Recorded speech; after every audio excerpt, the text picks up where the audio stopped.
Okay, so here we have a fun problem that relates chemistry and oxygen, iron, and rust with ratios, because here we're given a table and we're told that chemistry students analyzed the contents of the rust and they found that it's made up of iron and oxygen. Tests on samples of rust give these data, or this data right here. We have the amount of rust in grams, the amount of iron, and the amount of oxygen, all in grams. So in A it says, suppose the students analyze 400 grams of rust, right? How much iron and how much oxygen should they find? So the idea is that if you take a certain amount of rust, in this case 50 grams of rust, so you have a ratio of rust to iron to oxygen, or put O2, 50 grams of rust revealed or was made up of 35 grams of iron and 15 grams, right, of O2. So we're given this relationship between these three parts, and we want to know, well, if we keep scaling this up and eventually we have 400 grams of rust, how much iron, right, and how much oxygen will be made up?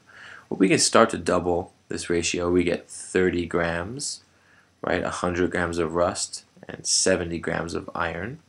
And okay, there we can see, oh, if I double it again, I get 200 grams, 140 grams of iron, and 60 grams of oxygen.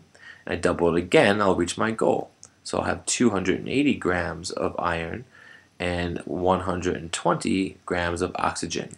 So it's 280 grams and 120 grams, and that's of iron and oxygen. We could have done this though in one step, because right away you might realize, oh, we start with 50 grams of rust and we want to know how much there will be for 400 grams of rust. Well, that's like taking 50 and multiplying it by 8. So we can do the same thing with the iron, right, and the oxygen, and that will give us the numbers we need right from the start. So if they ever ask you for a really large amount, like 4,000 grams, you don't want to set up a ratio table. It just might be too tedious. So in that case, you say, oh, if I take 50 grams and multiply that by what? Well, by 800, right? That'll give me 4,000. I do the same thing with the iron, 35 times 400, and 15 times 400. I'll get each component. Even easier, we can see now that we did it, that 400 times 10 gives us 4,000. So these can be scaled up by 10 as well. So we have 2,800 grams of iron and 1,200 grams, just scaling these numbers up, of oxygen. But there's this idea of using the ratios to really understand this process, because now they're going to ask us, I think, some tougher questions. In B, they say, is the ratio of iron to oxygen the same in each sample? If so, what is it? If not, explain. Well, yes, the answer is yes. It's always the same.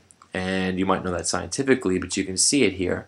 Here, the ratio is 35 to 15, right? And then it's 70 to 30, and it gets harder to see in the next examples, 94.5 to 40.5 and 105 to 45. But from the start, you can say, oh, well, if the ratio is 35 to 15 here, let me clear this off, right? You can do a test. If it's a constant relationship, what will happen? Well, first we have, fix this, 15, let's say, grams of O2. 15 grams of O2, as a fraction I'll write it, for 35 grams of iron. Fe is for iron. Well, if this relationship is always proportional, right, I can reduce it and then build up from there. That's what I like to do. So if I divide by a common factor, I divide by 5, and I get 3 grams of O2, right, for 7 grams of iron. And that's actually our ratio that we're going to find in each of these. It's always 3 to 7. But we can test it, and I'll leave it to you to test all of them, but let's just test one together. 3 grams of O2 for 7 grams of iron. Fe is iron again. What should we get here, right? Now, we're testing if it's proportional, so what we'll do is we'll say, oh, well, let's assume we found 30 grams, which we did, of oxygen. How much iron, right, question mark, how many grams of iron should we find? Well, it's proportional. So you're multiplying this by 10 and this by 10. And we are doing that here. We get 70. And that works for all of them. And the same is true for the ratio of iron to total rust, right? In that case, if you test that one out, you'll find the ratio works out really nicely. Iron to total rust, right, throughout this whole thing, regardless of how you look at it, is always the same. And I guess you can write as a fraction, but I'm going to write it as a ratio. The amount, right, the ratio here is 7, right, to 10.